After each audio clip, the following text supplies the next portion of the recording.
सर्व मंडळ अगदी चांगलं प्रदर्शन मिरवणुकीत करत असतात, मिरवणूक शांततेत जात असते. फक्त एवढंच आहे की प्रत्येक मंडळाने यावेळेस 2-4 जण जबाबदार, 2-4-5 जणांची एक अशी समिती केली पाहिजे. कोणी इंटेन्शनली करत नसते, पण नाचताना कोणाला धक्का कोणाला लागते, कोणाचं काही कोणाला होते आणि त्या दोघांचा वाद होतो. त्या दोघांच्या वादामध्ये पूर्ण गर्दी एंगेज होते आणि त्या गर्दीची मग लोटपाट पळापळ होते आणि कुठेतरी गोंधळ झाल्यासारखं चित्र निर्माण होतं. आणि आपण सगळेजण पाहतो की आपल्या गावची मिरवणूक पाहण्यासाठी गेल्या 3-4-5 वर्षामध्ये आपल्या सर्व माता भगिनी, सर्व लहान लहान मुलं हे त्या मिरवणुकीत प्रोसेशनमध्ये बघायला आलेले असतात आणि या लोटपाटीमध्ये लहान लहान मुलांना फार त्रास होतो, महिलांना त्रास होतो. तर असे सांभाळणारे प्रमुख 4-5 जणांची एक समिती बनली पाहिजे की प्रत्येक चौकामध्ये जेव्हा मंडळ खेळते आहे, मुलं नाचतात आहे, तेव्हा ह्या 4-5 जणांनी जागृतपणे तिथं उभं राहिलं पाहिजे, लक्ष दिलं पाहिजे आणि असं काही थोडंफार झालं होत असेल तर ते कंट्रोल केलं पाहिजे. बाकी प्रशासनाच्या बाबतीत आणि इथे सूचना ज्या झाल्या त्या दरवर्षीप्रमाणे सर्व प्रशासन अगदी चोखपणे आपली भूमिका बजावत असते. आपला मिरवणूक मार्ग असेल, त्यावर इलेक्ट्रिफिकेशन असेल, काही पावडर टाकणे असेल, नाले सफाई असेल, रस्ता सफाई असेल, या सर्व बाबी प्रशासन चोखपणे बजावेल आणि ते गेले 10 वर्ष अगदी चांगल्या रीतीने पार पाडतात आहेत. त्यामुळे त्यात काही अडचण असेल तर प्रशासनाने सुद्धा आम्हाला सांगावं. निश्चित काही बाबतीत आपण लवकरात लवकर मार्ग काढू. रस्त्यांची चर्चा मी आता येथील थोडीशी, की रस्ते खराब आहेत. खरं पाहिलं तर मिरवणूक मार्ग कुठंच खराब नाही. आपला जो शिवाजी मध्ये जाणारा जो रस्ता आहे राणागेटकडे, तो एक खड्डे आहे, मिरवणूक मार्ग पुरतं बोलतो. त्यामुळे त्याच्यावरची काही डागडुजी वगैरे जे असेल ते आपण तक्रार करायला लावू. पण आज उल्लेखच झाला आहे म्हणून आज आपल्या गावातले सर्व प्रमुख मंडळी तर बसले आहेत. म्हणून आज एक थोडंसं स्पष्टीकरण देतो की आपल्या गावातल्या काही रस्त्यांबद्दल फार चिवचिव सध्या चालली आहे. सोशल मीडियावर काही लोकांना म्हणजे काम नाही आहे, ते सकाळी उठले की व्हॉट्सअपवर टाकत राहतात, इकडचा गड्डा तिकडचा गड्डा, आणि काहीतरी त्याच्या खाली लिहिल्या जातं की नगरपालिका वारंवार याच रस्त्यांवर खर्च करते आहे आणि भ्रष्टाचार होतो आहे. बऱ्याच गोष्टी लिहिल्या जातात. मला काही तुम्हाला उत्तर द्यायचं नाही, पण नागरिकांमध्ये याच्याबद्दल खूप कुतूहल आहे की या रस्त्यांबद्दल नेमकं अडचण झालेली काय.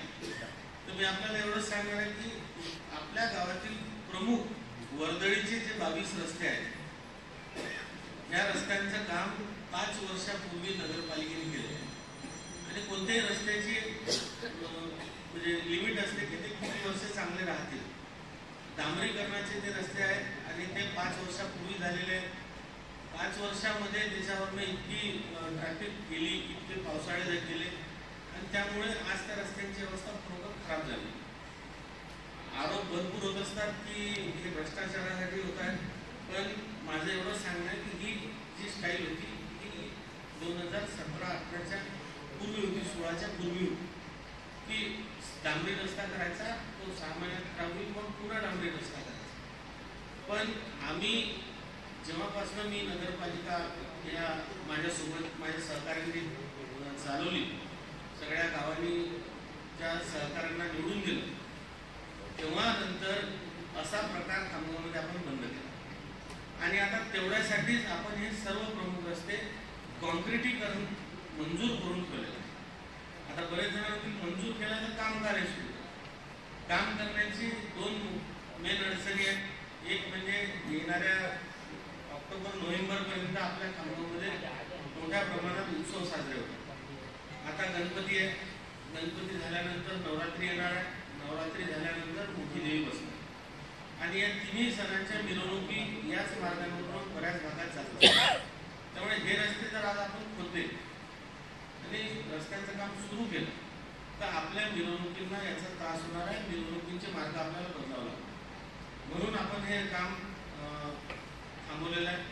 दुसरं मुख्य कारण असं आहे की 14 वर्ष झाले आपली पाणी पुरवठा योजना जी थांबलेली होती, भ्रष्टाचारामुळे थांबली, एखाद्याच्या बेकल्पनामुळे थांबली, तर कशामुळे थांबली ते मला माहिती.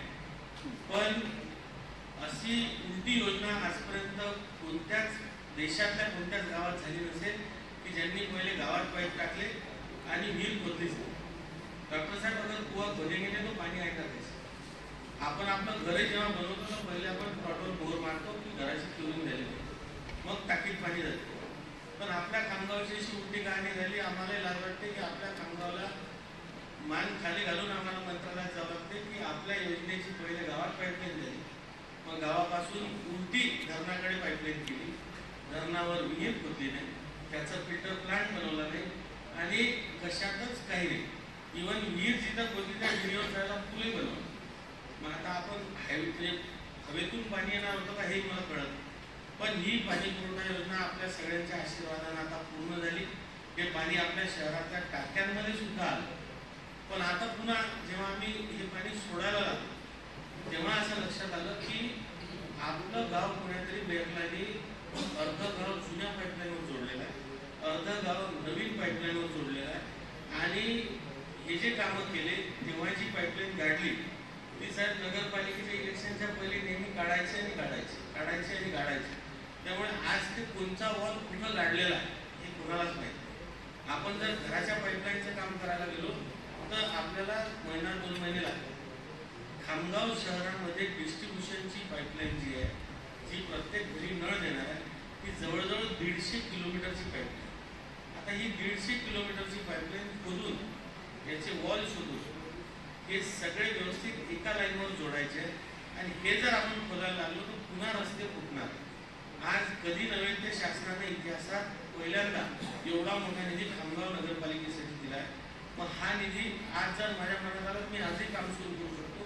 पण आपण हे सगळे कॉन्क्रीट रोड, मजबूत कॉन्क्रीट रोड, असे रोड की जे पुढचे 20 वर्ष या रस्त्यावर नगरपालिकेला 1 रुपयाही खर्चावा लागणार नाही असे रोड आपण बनवणार आहे. हे जर आपण आत्ता बनवले आणि लोकांना पाणी द्यायसाठी ते जर पुन्हा फोडावे लागले तर ते कधीच रिपेअर होणार नाही. त्यावर तुम्ही डांबर टाका तर कॉन्क्रीट टाका तर काही टाका. म्हणून आपलं ते जे काम आहे ते आरामाने चालू आहे. कारण रस्ते जेवढे महत्त्वाचे आहेत तेवढे प्रत्येकाच्या घरी पाणी पोहोचणे तेवढंच महत्त्वाचं. आणि म्हणून हा रस्त्यांचा जो विषय हा थोडा स्लो याचं काम आपण करतोय. प्रत्येक रस्त्याची पाईपलाईन शिफ्ट करतोय, त्या रस्त्यावर असलेले इलेक्ट्रिकचे खांबे आपण शिफ्ट करतोय जेणेकरून रस्ते प्रशस्त झाले पाहिजे. आणि हे सर्व कामं करायला वेळ लागत असतो.